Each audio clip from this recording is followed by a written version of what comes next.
one right at the middle of the skies of Gaza City. And we are getting at the moment some more information coming through, Hani. Sounds of tanks firing and explosions, as we were just talking about, heard and seen in Gaza City. Can I just clarify something? Did you say it's happening near Al-Shifa Hospital, or is your understanding that it's happening, the attack on Al-Shifa Hospital?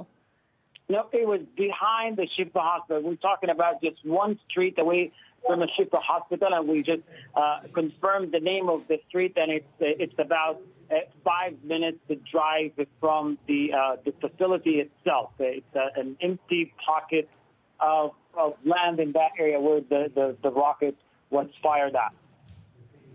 So, Hania, obviously people, must be panicked. What was the feeling before these attacks happened, knowing that these Israeli attacks were imminent as soon as that statement did come out from Prime Minister Benjamin Netanyahu?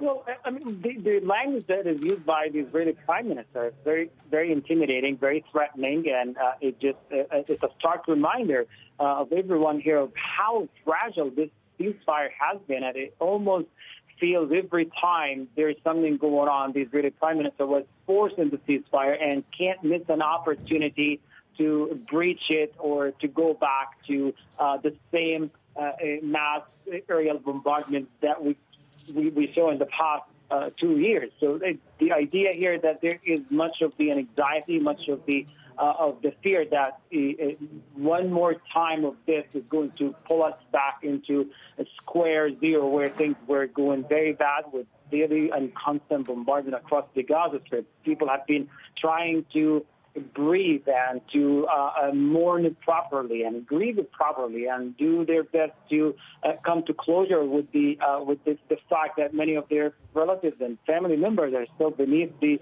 rubble. People are trying to reclaim whatever left of their life, and these violations of the ceasefire just constant reminder of how fragile this ceasefire has been, because it has been almost 45 violations so far by the Israeli military. There is also that constant feeling that feeds down into permanent displacement, while thousands of families are not allowed to go back to their homes in areas where the Israeli military technically is controlling, and that's close to 55 to 60% of the total area of the Gaza Strip. Also, the drone that we're hearing as well since morning, so it felt more like this was in preparation since early hours of this morning. And I remember reporting about this earlier today as we were watching civil defense crew searching and recovering bodies from one of the areas here in Gaza City. The constant buzz